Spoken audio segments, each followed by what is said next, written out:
नमः शिवाय। हर हर महादेव शंभु। जय माता दी मित्रों, कैसे हैं आप सब। शिव शक्तो होम चैनल पे आप लोग का हार्दिक स्वागत है। चैनल पे यदि नहीं है तो विनम्रता के साथ निवेदन करूंगा कि चैनल को सब्सक्राइब कर लें ताकि हमारे द्वारा बनाई हुई कोई वीडियो सबसे पहले आपको प्राप्त हो। वीडियो में दिखाई जाने वाली जानकारी यदि आपको अच्छी लगे ज़रूर लाइक करें, शेयर करें, सब्सक्राइब करें। चैनल को जब आप सब्सक्राइब रखते हैं तो हमारी जो नित्य प्रति कोशिश है कि कोई ना कोई नई जानकारी आपके साथ शेयर की जाए, वो जो है हमारी यही अच्छी कोशिश होती है कि जो जानकारी दी जा रही है इस वीडियो में उसको प्रमाण के साथ देख करके, छान करके फिर आप तक लाया जाए। और शिव शक्तोम चैनल पे और भी बहुत सारी ज्ञानवर्धक वीडियोज़ हैं, आप उनका भी लाभ उठा सकते हैं। मित्रों, आज बात कर रहे हैं कि एक ऐसी रहस्यमयी शक्तिशाली चीज़ जो कोई धारण कर ले तो फिर कोई उसको हरा ना पाए, या उसका तेज ही ऐसा हो कि कोई बड़ा से बड़ा योद्धा उसके आगे टिक ना पाए। जी हाँ, एक ऐसी ही जो पुरानी एक कथा है महाभारत काल की, जिसमें बहुत सारे लोगों ने कई फिल्में तक भी उसके ऊपर बन चुकी हैं, लेकिन आज तक वो कहाँ है उसके बारे में कोई भी नहीं बता पाया है।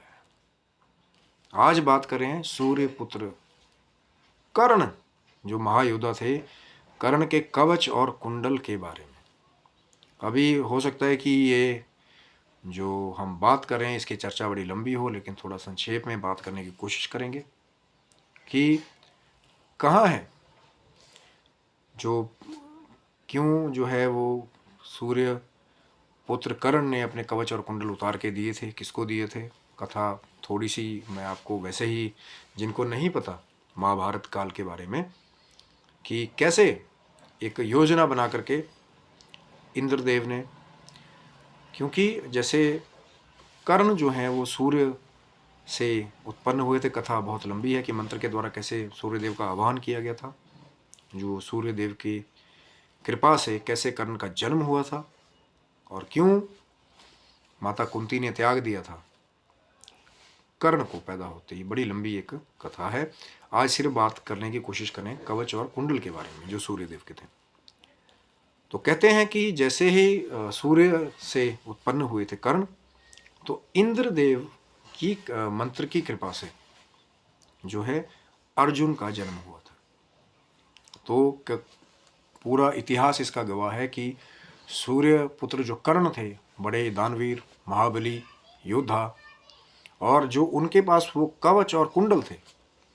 कहते हैं कि जब जन्म हुआ था कर्ण का सूर्यदेव की कृपा से, तो कवच और कुंडल के साथ ही कर्ण का जन्म हुआ था। और कहते हैं कि इतनी शक्तिशाली वो कवच और कुंडल थे कि कोई बड़े से बड़ा अस्त्र शस्त्र भी उस कवच को नहीं भेद पाता था। इतनी शक्तिशाली सूर्यदेव की कृपा वाला वो कवच और कुंडल था। और जब कहीं ना कहीं जब महाभारत का वो युद्ध हुआ, जब दोनों, चाहे वो भाई ही थे पांडव, ये तो बाद में जाकर के माँ कुंती के द्वारा उनको पता लगा कि कर्ण जो है हमारा भाई था, लेकिन जब महाभारत का वो युद्ध हुआ, जब कर्ण और अर्जुन सामने थे, तो कहीं ना कहीं सबको ही ये पता था कि कर्ण का जो एक प्रभाव था, एक तेज था, जो एक युद्ध कला थी, कौशल थी, वो बहुत ही ज़्यादा प्रभावशाली थी। और कहीं ना कहीं अर्जुन को भी ये चीज़ें एक प्रतिद्वंदी की तरह महसूस होती थी कि भैया टक्कर का योद्धा अगर कोई है तो कर्ण है कौरवों में। लेकिन कहते हैं कि जब इस चीज़ का इंद्रदेव को जब ये पता लगा, कि जब वो खास दिन आसपास आए, जब कर्ण ने ये प्रतिज्ञा कर ली थी माँ कुंती के आगे कि एक पांडव तो कल जरूर मरेगा। हालांकि चाहे कर्ण इतना दानवीर था कि शायद वो अपने बारे में ही बात कर रहा था कि माँ कल मैं अपने भाइयों को कुछ नहीं होने दूंगा, ऐसा नहीं कहा था कर्ण ने, लेकिन कहीं ना कहीं एक भाव था कि एक पांडव कल जरूर मरेगा। लेकिन वो खुद भी तो कर्ण एक पांडव ही था ना, सबसे पहला पुत्र कर्ण ही थे।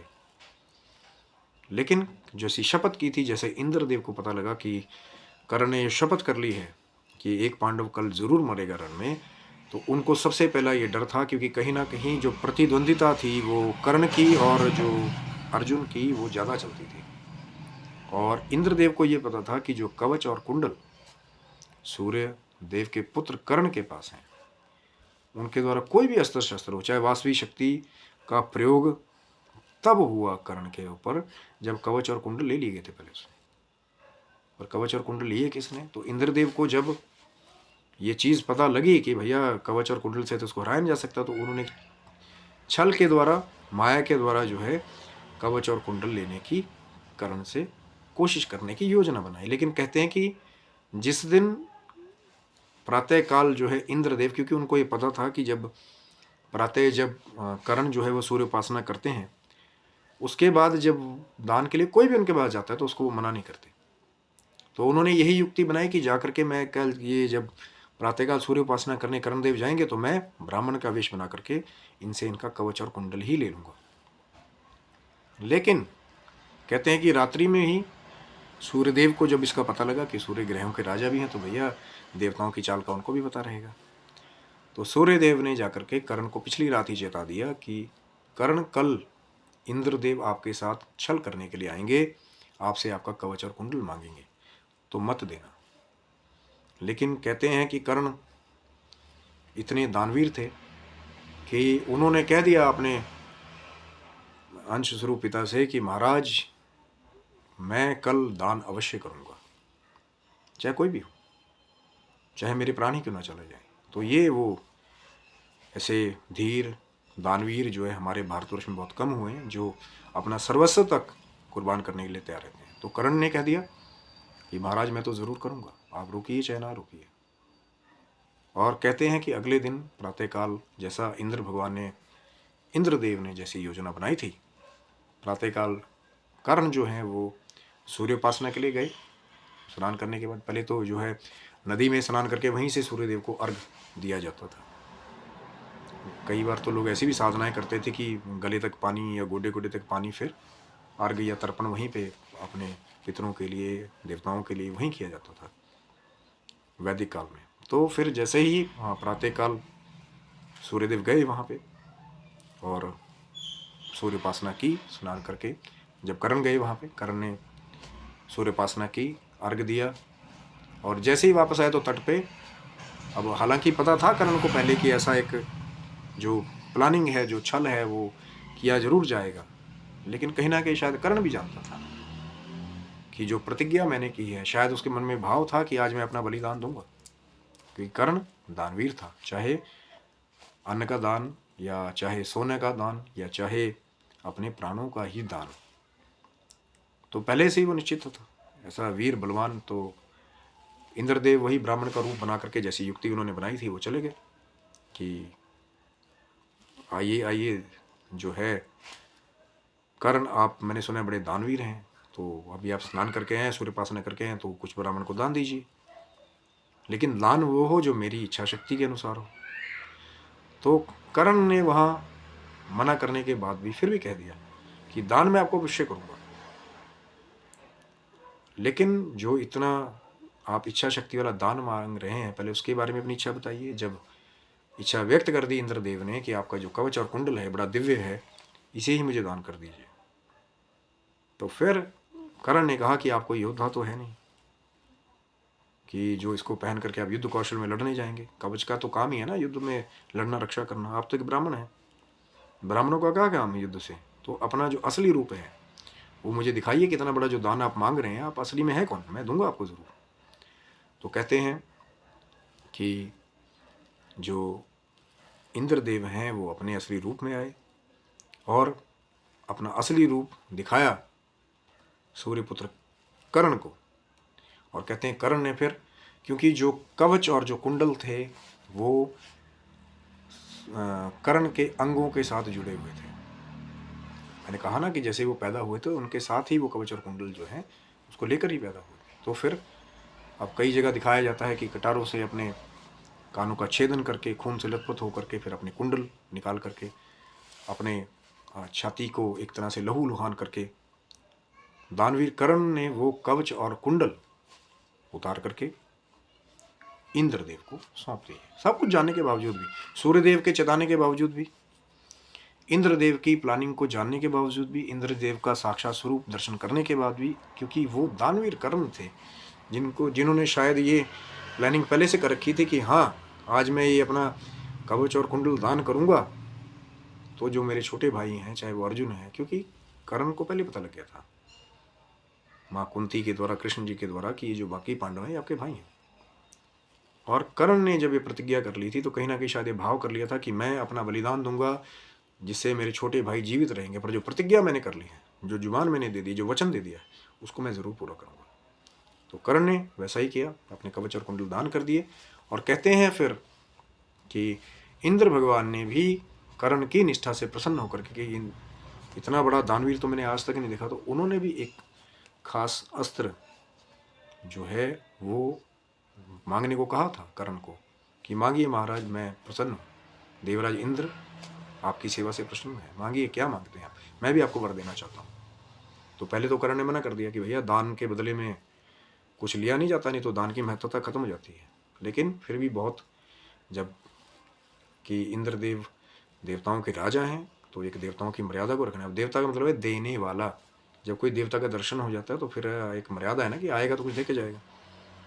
तो फिर बहुत कहने पर एक खास शस्त्र मांगा था कर्ण ने कि जो से एक बार चलाया जाए तो जिस पर भी चलाया जाए उसके वो प्राण लेकर ही लौटे।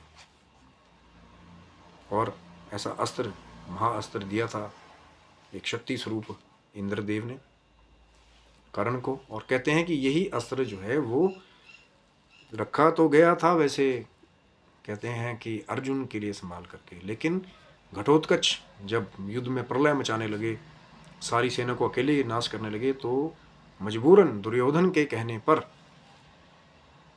फिर कर्ण को जो है वो अस्त्र जो है वो घटोत्कच के ऊपर चलाना पड़ा था। लेकिन घटोत्कच तो मारा गया। बाद में जब कवच और कुंडल इंद्रदेव ने ले लिया, यहीं से वो कथा जो है कहीं ना कहीं पढ़ी जाती है, ना कहीं सुनी जाती है कि बाद में कवच और कुंडल का क्या हुआ। अब बहुत सारे इसके पीछे क्यास लगे हुए हैं, और कहीं ना कहीं कुछ लोग ये कहते हैं कि जो कोणार्क का सूर्य मंदिर है वहीं पर कवच और कुंडल कर्ण के दबाए गए हैं।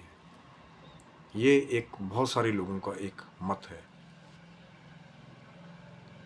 और कुछ लोग ये कहते हैं कि इंद्रदेव ने वो कवच और कुंडल को हिमालय में कहीं छुपा दिया, और ऐसी व्यवस्था कहते हैं उसकी की जैसे संजीवनी की रक्षा हिमालय पे दिव्य देवता करते हैं। हनुमान जी जब गए थे ना हिमालय पर संजीवनी लेने के लिए, तो पहले चेता दिया था सुषैण वैद्य ने कि वहाँ पे देवता उन दिव्य संजीवनी जड़ी बूटियों की रक्षा करते हैं, आपको उनको विनम्रता से कह करके बुलाना पड़ेगा। आम आदमी की वहाँ पहुँच नहीं। अब हनुमान जी तो स्वयं शंकर जी के अवतार थे, तो चले गए वहाँ के, पूरा पर्वत ही उठा के ले आए। लेकिन कहते हैं कि इंद्रदेव ने भी उन कवच और कुंडल को ऐसी जगह पे छुपा दिया हिमालय में जहाँ पर आम जन वहाँ तक पहुँच ही ना पाए। और कुछ एक चीज़ कहते हैं कि जहाँ हिमालय से भी ऊपर, मेरू से भी, जहाँ से वो स्वर्ग के, अब वहाँ तक भी हर कोई नहीं पहुँच पाता, स्वर्ग की शुरुआत होती है। बहुत सारे पर्वत हैं ऐसे शंखरा हिमालय पे जहाँ आम आदमी जहाँ तक पहुँच ही नहीं पाता।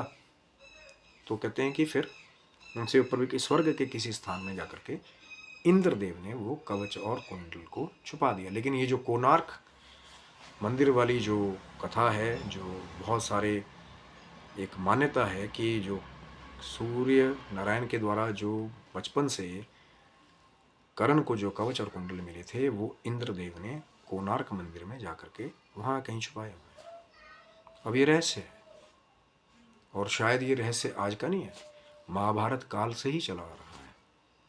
और बहुत सारे लोगों ने उसके बारे में चर्चा करने की कोशिश भी की, और हमारे चैनल पे भी स्वागत है उन लोगों का कोई जुड़ा हुआ जो, क्योंकि देखिए उद्देश्य क्या है, एक चर्चा का विषय है, कोई अगर उसका प्रमाण के साथ बता दे कि हाँ मुझे ये ज्ञान उसके बारे में, तो उसका भी स्वागत है। हरि अनंत, हरि कथा अनंत, अलग अलग लोगों का अलग अलग मत है। लेकिन वो जो दिव्य कवच और कुंडल थे, आज वो किस गुफा के अंदर हैं, या किस भूमि के अंदर हैं, या किस यंत्र के अंदर उनको सुरक्षित रखा गया है, इसके बारे में सिर्फ लोगों की बड़ी बड़ी मान्यताएं हैं। कुछ कहते हैं कोणार्क मंदिर में, कुछ कहते हैं हिमालय की कंदरों में, कुछ कहते हैं कि मेरू के ऊपर जो स्वर्ग का जो रीजन शुरू हो जाता है जहाँ पे आमजन नहीं पहुँच पाते हैं, जहाँ सिद्ध और जहाँ देवता ही जा पाते हैं, वहाँ पे ही जो है कवच और कुंडल को छुपाया गया। लेकिन ये एक रहस्य है, और रहस्य उस दानवीर कर्ण के साथ जुड़ा हुआ है जिन्होंने अपने सब कुछ जानते हुए भी अपने प्राणों का त्याग कर दिया।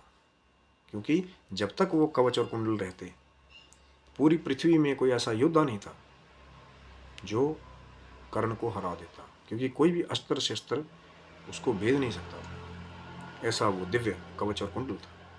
लेकिन आज भी एक चर्चा का विषय है, और आज भी चर्चा खुली हुई है। अगर यदि कोई संत, कोई जो दिव्य खोज करता है, अगर वो यदि बता पाए कि हाँ उन्होंने उसके दर्शन किए हैं, तो उनका हमारे चैनल पे स्वागत है कि ज़रूर हमें भी बताएं कि ये जो दिव्य चर्चा है, वो जो खोया हुआ रहस्य है, वो जो कवच और कुंडल है, वो कहाँ है।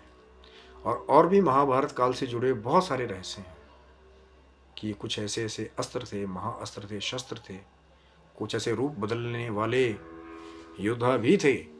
महाभारत में बहुत सारे गहन रहस्यों से वो जो महाभारत का वो जो काव्य है वो भरा हुआ है। लेकिन कहीं ना कहीं जो दानवीर कर्ण की गाथा थी, अभी और भी बहुत सारी कथाएं कि कैसे मंत्र के द्वारा माता कुंती ने कर्ण को प्राप्त किया था, वो भी एक कथा जो है अलग एक कृपा वाली है। उसको भी जब चैनल को आप सब्सक्राइब रखेंगे, आपका प्रेम मिलेगा, तो हो सकता है उस पर भी आगे चल के वीडियो बने। लेकिन बात वही है कि रहस्य आज भी रहस्य है, और जो कोई भी इसके बारे में जानता है तो कमेंट बॉक्स खुला हुआ है, मर्यादित शब्दों में ज़रूर हमें भी अवगत कराने की कोशिश करें कि कहाँ खो गया वो महाभारत काल से कर्ण का वो कवच और कुंडल। आज भी खोज जो है वो जारी है कि कहाँ छुपा हुआ है कर्ण का कवच और कुंडल। लेकिन शब्दों की मर्यादा को ज़रूर ध्यान में रखिए, क्योंकि माताएं बहनें सब कमेंट्स पढ़ती हैं। एक सनातनी कोशिश है छोटी सी कि अच्छी चीज़, सनातनी चीज़, एक चर्चा ज्ञान की आपके साथ की जाए।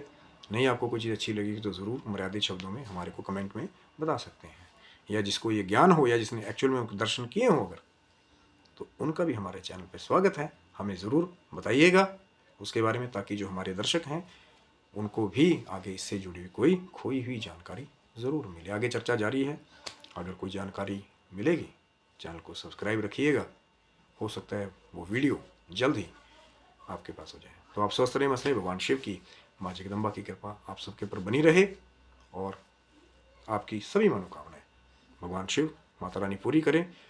तो आपके जीवन की जो भी भौतिक और आध्यात्मिक उन्नति के मार्ग हैं वो सदा खुले रहें। तब तक के लिए हर हर महादेव, जय माता दी।